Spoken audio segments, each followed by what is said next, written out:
nuevo la plática sobre el Dharma del budismo, del Zen.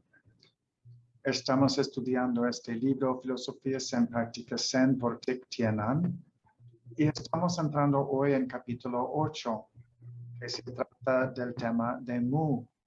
Algunos de ustedes han estudiado Mu como un kogan, un acertijo que casi todos los que practican Zen en algún momento enfrentan este acertijo, este kogan.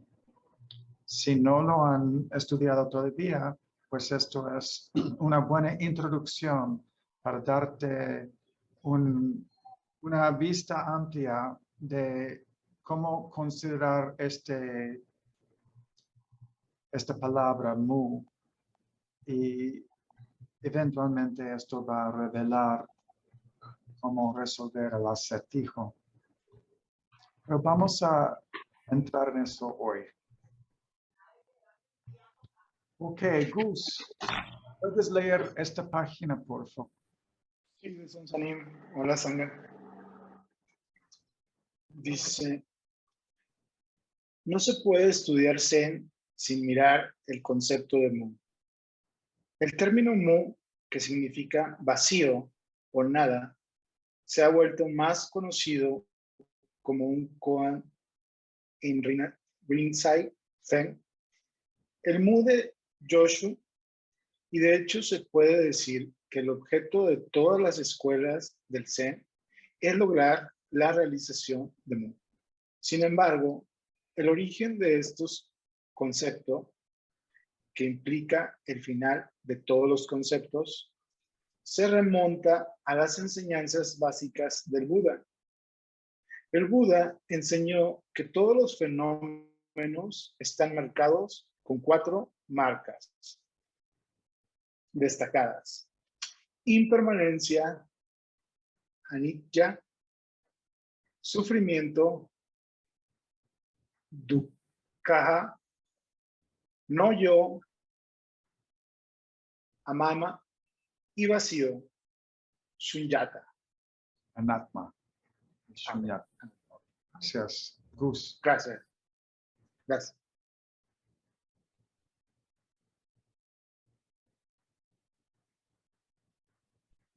Ok. Jesús, ¿podrías leer esta página, por favor? Con gusto, Jesús. La primera marca de impermanencia es evidente en el siempre presente hecho de cambio. Ninguna entidad, según el budismo, permanece estática ni siquiera por un solo momento. Su mismo ser es un proceso de devenir, y tan seguramente como este proceso tuvo un comienzo, tendrá un final. Gracias, Jesús.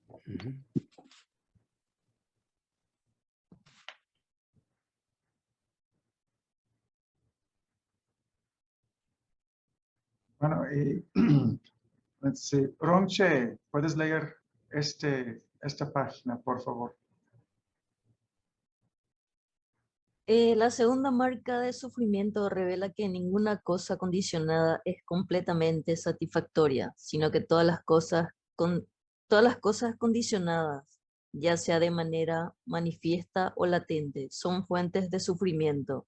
El hecho del sufrimiento es evidente en el nacimiento, la vejez, la enfermedad y la muerte.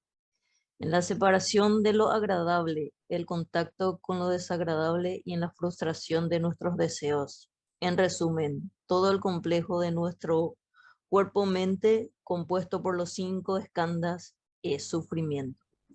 Muy bien, gracias.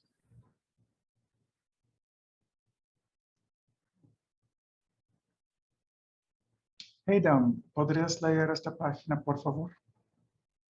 Sí, cómo no, gracias, Luis.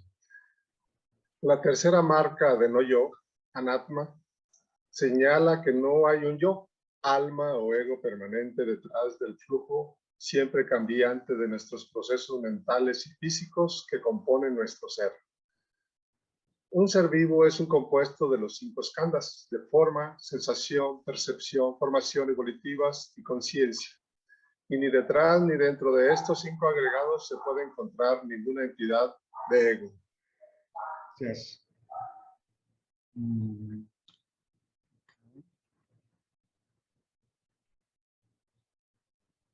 José, ¿puedes continuar con esta página? La cuarta marca es mu, vacío. Todos los fenómenos, dice el Buda, son mu, vacíos y sin su propia realidad. ¿Por qué dice esto el Buda? Porque todos los fenómenos surgen y existen a través de la combinación de muchos elementos diferentes, puesto que todo lo que existe depende de otras cosas para su existencia, carece de un núcleo inmutable de realidad independiente y por lo tanto se considera vacío en sí mismo. Gracias.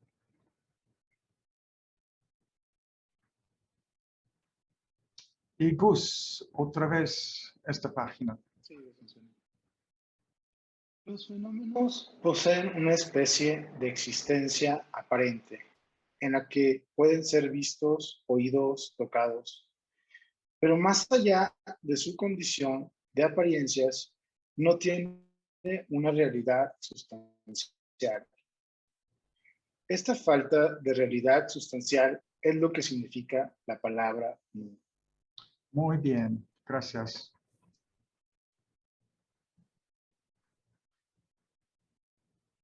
Ok, Octavio, ¿estás allí?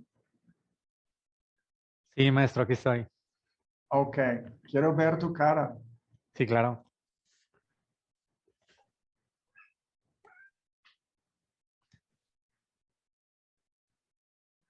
Mucho mejor, gracias.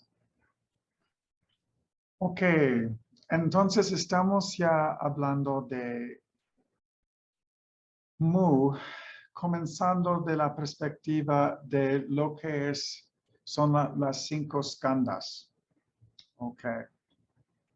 Skandhas, ¿qué significa una skandha? ¿Qué principalmente tiene el sentido de una skandha?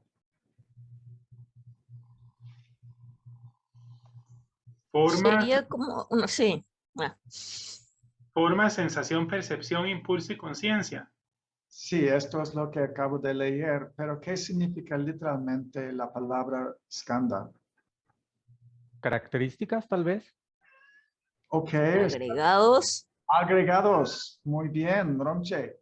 So, agregados es en el sentido de cosas amontonados, como formando una colina de cosas, una agrupación de cosas. So, lo que está sugiriendo es que lo que asumimos como un alma, como un ego, como algo fijo, constante y real, no es nada más que juntar varios elementos. Es como si tuviéramos polvo y rocas y arcilla y un poco de goma y un poco de agua y se junta y ya formas una figura que tiene apariencia como José o Hedam o Gus. Okay, todos tenemos esta forma. So, cuando comienzas a deconstruir ego, comenzamos mirando a estas características que están allí. So, la primera es forma. ¿Qué quiere decir cuando se dice forma?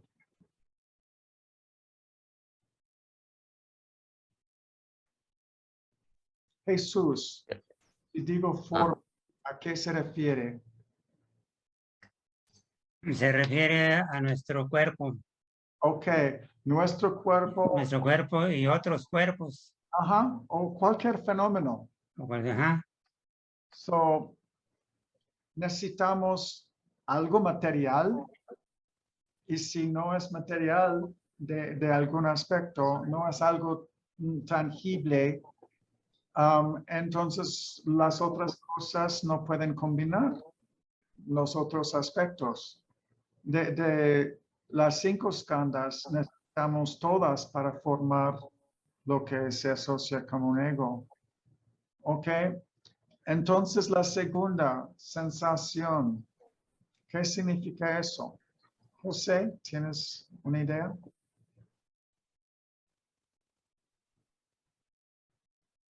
Sensación son como los sentimientos que yo siento frente a un fenómeno. Por ejemplo, yo veo una culebra y siento miedo. Pues esto es más las kleshas, esto es más luego, pero con tu ejemplo de hay una culebra, ¿ok? Primero, los ojos registran información, ¿no? Que hay color, hay forma, hay sonido, y esto está entrando en los ojos. So, el estímulo del órgano del ojo es literalmente lo que se refiere a sensación, o cualquier de los órganos, como los oídos, oyes. Quizás la culebra está haciendo un sonido de listo para atacar o lo que sea. El olor, okay, puede ser que se huele. So, toda esta información está pasando por los órganos, llegando al cerebro, pero requiere otro aspecto del cerebro para procesar esta información. So, esto sería, ¿cuál es la tercera skandha? Forma, sensación, Percepción. Percepción. acción. O sea que el miedo más bien sería la percepción. Sí, bueno, cuando ya tienes formado todo un sentido de un ser y hay que conservar este ser, entra en esos aspectos de las, se llaman samskaras, y dentro, que es parte de eso de la cuarta que vamos a estudiar. Y desde allí es otro aspecto que surge en patrones relacionado a las 3 flechas. Sí, adelante, Ronche. No, la traducción, bueno, forma, ya sabemos, pero sensación, como bien lo decía José, en español no se refiere netamente a los sentidos, que es a lo que se refiere en realidad. O sea, ya sea tacto, vista, olfato, gusto, esos serían sentidos. ¿Cuál sería la palabra original de sensación? Porque sensación para nosotros es más de sentir, decimos más a ver, sentimiento. Por eso quizás José tiene una, estoy escuchando. Sí, entiendo. Ok, tratan de primero captar lo que es el proceso. So, aunque quizás la traducción no sea adecuada. Pero, por ejemplo, si voy a tocar antes de entender lo que es, hay una sensación. ¿Cuál es la palabra? Lo toco, lo visualizo, veo algo negro y algo Sí, transparente. ajá, tiene que ver con los sentidos. Sentidos, en este sentido. Sí, Pero sentido. si nos quedamos con solo la información pasando por los sentidos, todavía no se entiende lo que es. No hay una relación, no hay algo allí. Por ejemplo, una persona que ha sido ciego toda su vida y ya como adultos pueden restaurar su vista. Inicialmente no puede ver aunque los órganos de los ojos funcionan. ¿Por qué? Porque es simplemente luz, color, pero nunca han visto esto y no tienen la capacidad de organizar la información. Entonces no ven nada. Y tienen que entrenarles a través de sus sentidos conectados con los ojos que comienzan a percibir lo que está allí. Su forma, sensación y percepción es la tercera. Esto implica algún proceso mental que se identifica quizás todas las plumas que he visto en mi vida y asocio esta forma, este tipo de cosa con la palabra pluma. Ok, eso ya es algo para mí. Que formo en el cerebro. Ok, necesito Sí. Si esta pluma, lo que asocio como pluma, de hecho es un serpiente, ¿ok? Quizás estoy asociando serpientes peligrosos. Allí es donde entra la cuarta categoría de escamas, ¿ok? Estas formaciones volativas. Ok, y decido hacer. Pero antes los quites, ¿ok? Te chupes los dedos porque pisaste. Tocaste el piso del baño. De botear la pipí.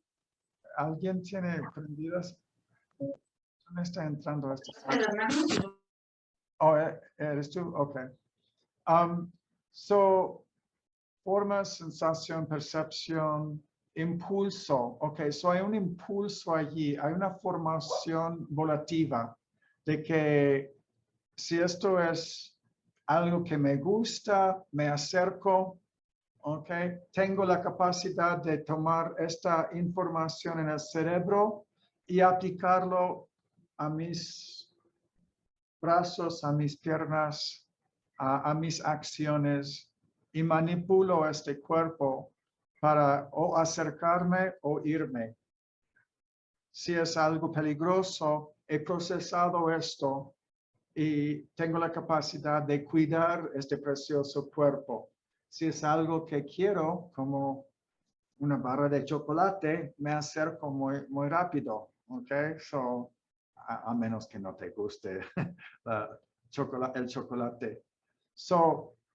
Tenemos esta capacidad de utilizar nuestra volición, de decidir que me gusta, no me gusta, o es bueno o es malo, y todo esta división en dualidad. Allí entra el aspecto de emociones, ¿ok? Porque si estoy clasificando algo como bueno y esto me estimula mi deseo y es en eso estoy acercándome, todos estos son subcategorías. Simplemente estamos mirándolo en las formas más generales ahora. Pero faltamos una escala más. ¿Cuál es? Adam? Conciencia. Conciencia, ok. En esta conciencia, es una conciencia donde el sentido de estar presente, identificarse con este cuerpo, y estamos ya formando una perspectiva dualista, soy yo, y entonces todo lo demás es algo diferente de mí. Y estas cosas pueden atraerme o son peligrosas y todo eso, pero necesito un sentido de yo. Está formando en esto con la conciencia. Una conciencia identificada con el cuerpo y los procesos del cuerpo. Entonces, no solamente según juntar todos esos procesos formando un ego. El ego está diciendo, estos ojos que ven y la sensación, el proceso de ver y percibir es mío. Y los demás es lo que no soy yo. Y esto crea entonces alguna tensión allí, porque si me identifico con este cuerpo y algo pasa mal a este cuerpo, puedo morir.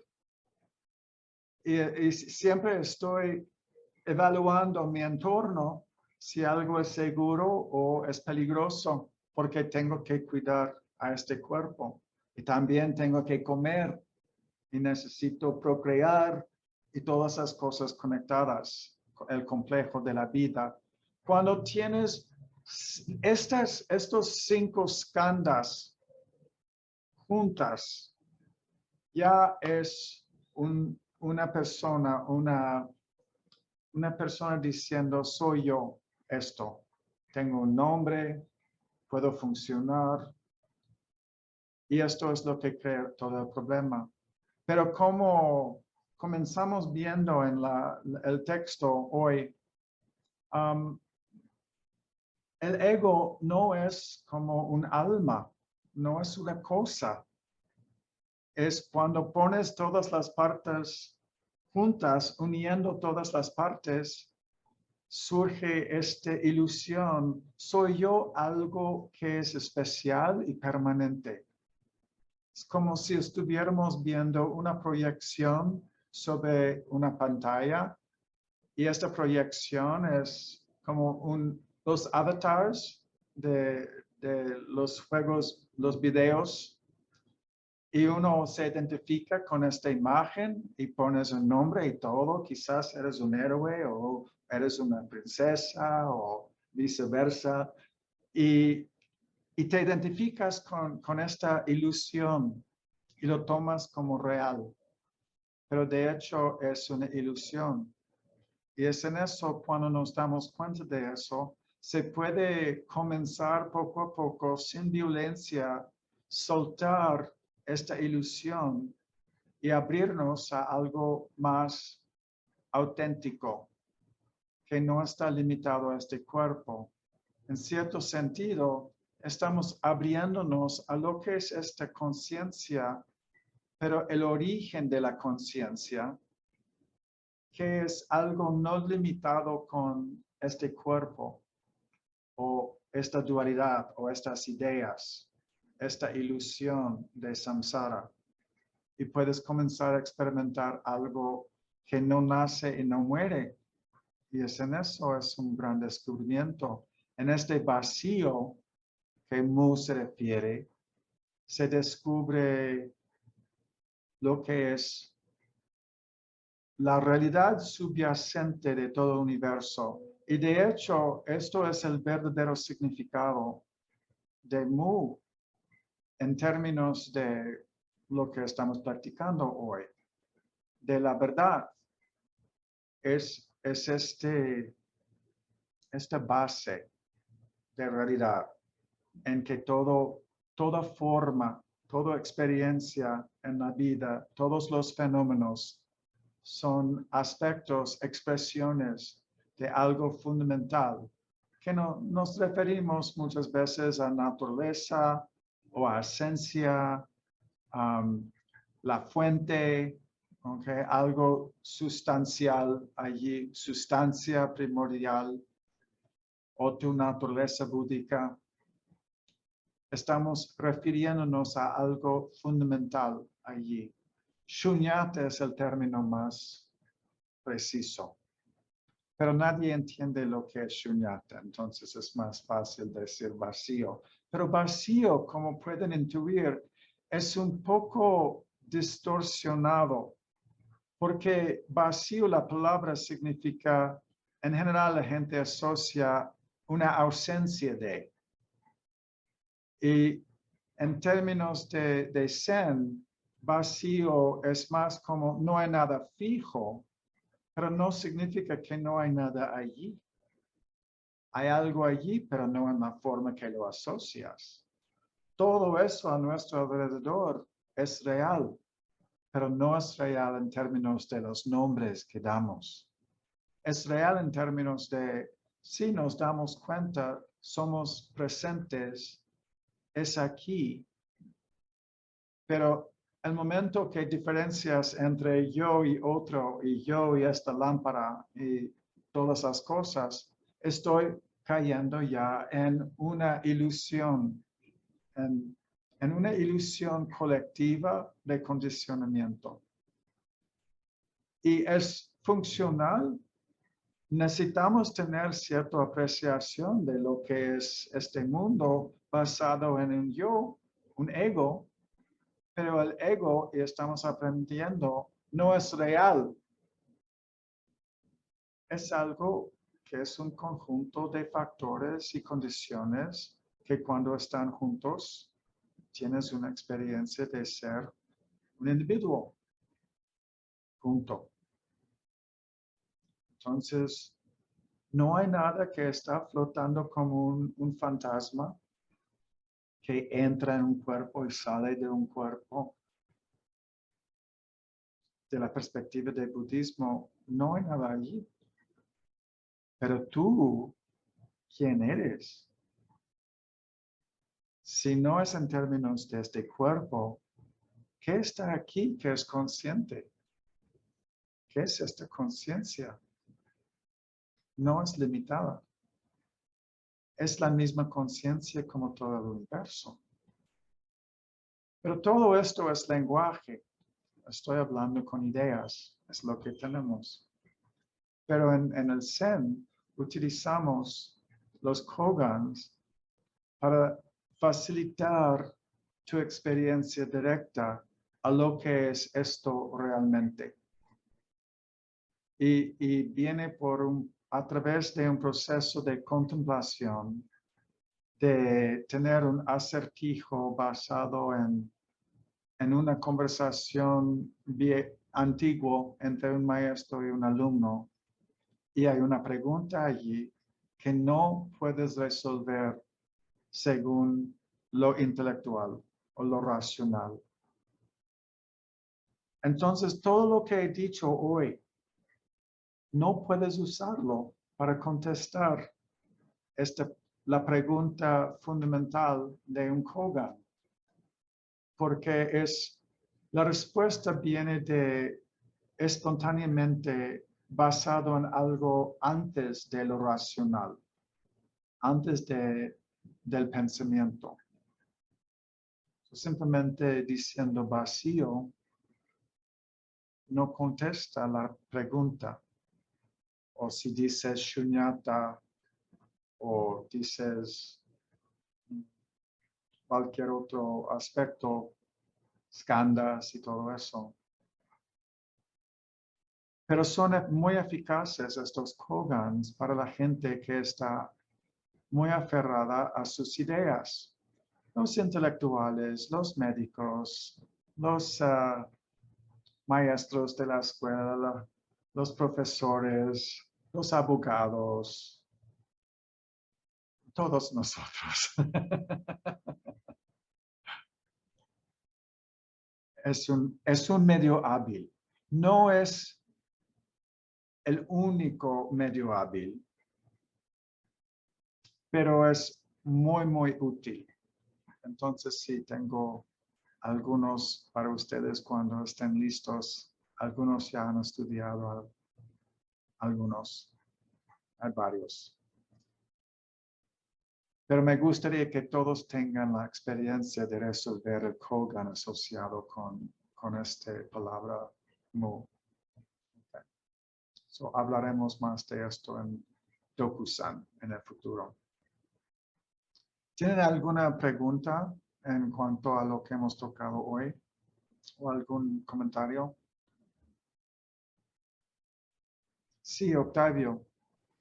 Sí, a mí en definitiva no me queda muy clara la diferencia entre mu y las otras características de lo existente, porque pareciera ser como una fusión entre las demás,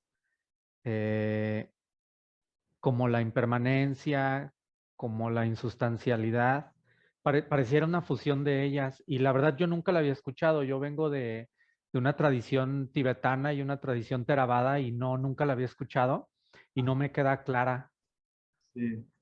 Mira, la palabra es especial y sí es según la tradición Zen.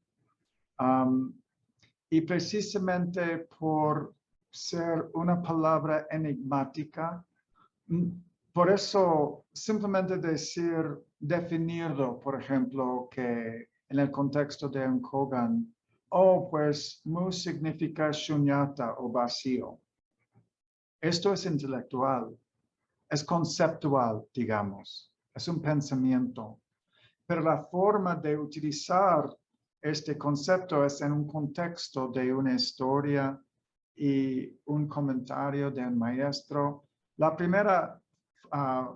primer dibujo que puse hoy en la presentación, había un par de monjes allí y había detrás de ellos un perrito y uno de los monjes es el maestro y el otro es su alumno. Y el alumno dice, pues, Buda dijo que todos los seres tienen naturaleza búdica. ¿Tiene un perro naturaleza búdica? Y el maestro dice, mu. Pues esto es raro. ¿Qué quiere decir hablando y diciendo mu? Justo ahí comienza la contemplación, porque si dices mu significa no, mu significa vacío, mu significa shunyata, teóricamente, pero en términos de despertarte a la realidad, a lo que es real, a lo que es un vislumbre, un momento de ajá, darte cuenta de lo que es real, requiere perspicacia, requiere introspección y soltar todas tus ideas y desde no saber contestas. Puede ser fácil, algunas personas lo captan así. Otras personas como yo tardan años. No importa. No importa si lo contestas instantáneamente o no. Incluso si lo contestas fácilmente, todavía es un enigma. Es algo que sigues contemplando toda la vida. Eso es algo experiencial. Y esto es una invitación de considerar esto como otro medio hábil más en tu desarrollo espiritual. Okay. Gracias. ¿Otro comentario? Sí, Hiram. Gracias, Jesús Sanín. Bueno, el propósito de mi práctica es contemplar esos procesos que de alguna forma llegué a depender mucho de ellos como ciertos. Pero de alguna forma también se convierte como en una trampa para atraparme en ellos. Es correcto lo que a veces hago, que simplemente veo la intención de, o sea, de la respuesta ante un evento. O sea, como que me sirve eso. Es en parte, pero inicialmente, normalmente caímos en algún trance de condicionamiento. Alguien dice una mala palabra, tienes tu reacción y ya estás gritándoles y tienen un gran argumento y ya nadie está hablando a la otra persona. Y Esto es algo que pasa como un mal hábito.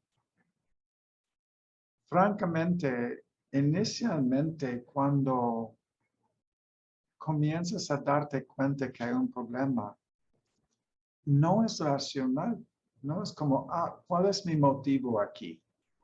Es, oh my God, siento que voy a explotar, estoy muy agitado y entonces estoy totalmente nublado.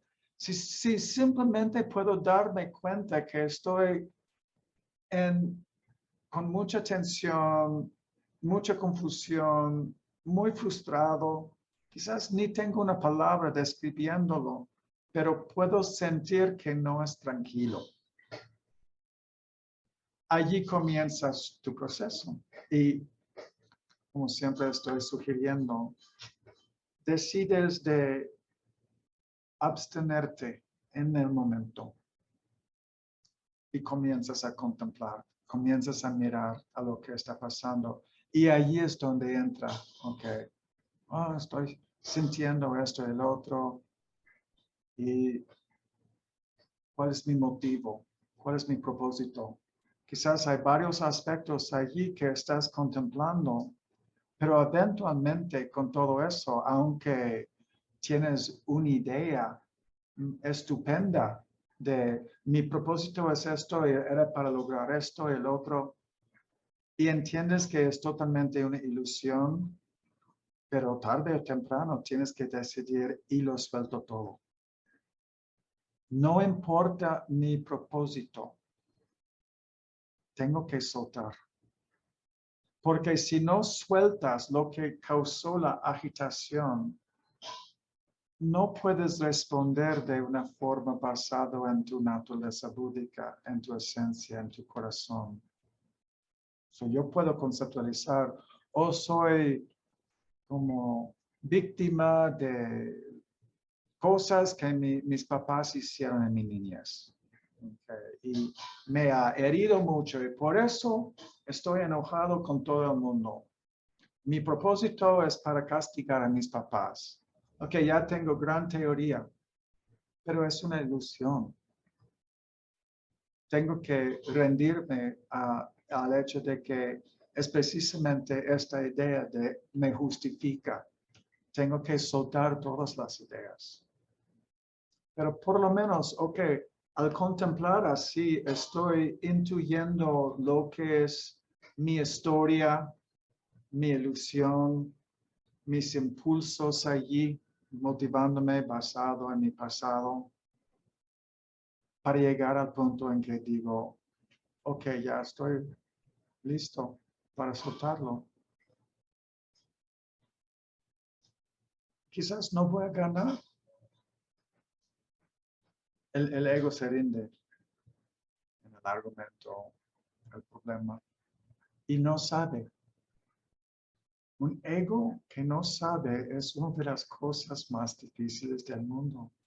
Admitir que no sabes conscientemente es un acto de rendirse y abrir tu corazón. No sé. Es muy humilde, muy volver a lo inocente. No sé. Y luego esperas.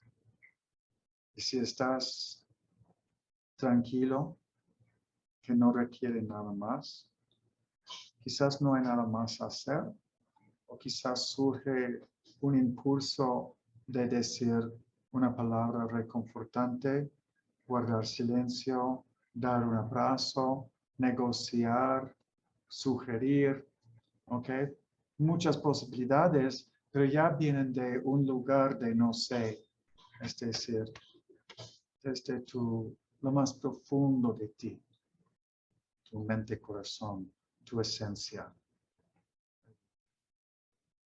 Y cuando es una expresión de tu esencia, no está basado en karma.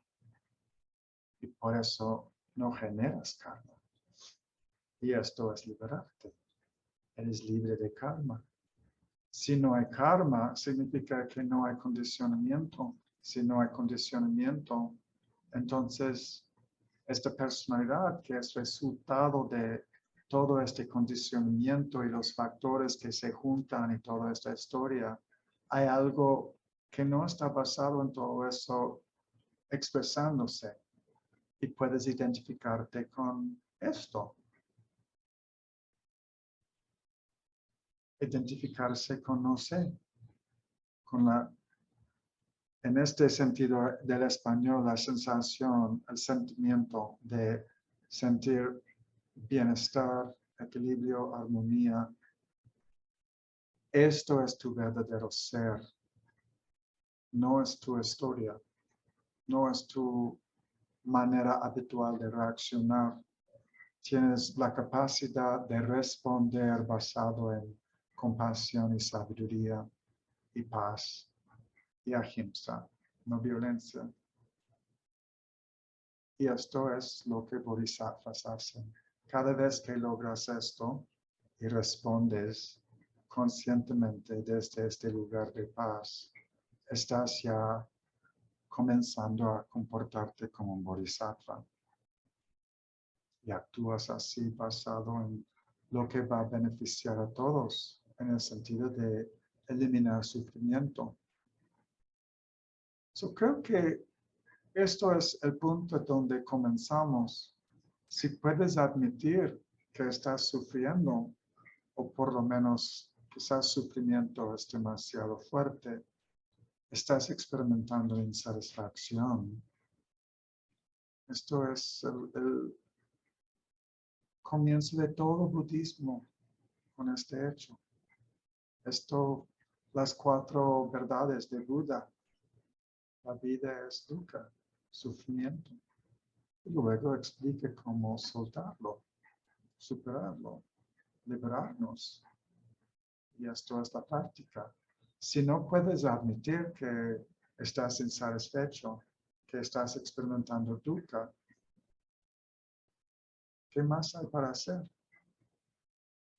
Lo proyectas en otros. Los otros son los malos, los enemigos. Estoy justificado de actuar de esta forma porque yo pongo mi idea sobre lo que merecen ellos. Y estoy reforzando una ilusión colectiva de buenos y malos, cielo e infierno, pecado, todo. Pero cuando puedes decir, no sé, todo eso desvanece, todo es vacío, todo es esencia. Puedes funcionar desde allí.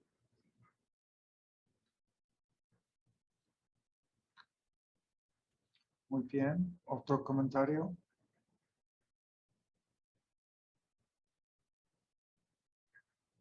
Ok, hay mucho hoy para contemplar en la semana y vamos a continuar con más jugar con este concepto de Mu. Es mi capítulo favorito del libro. Ok, Hiram, tú puedes continuar.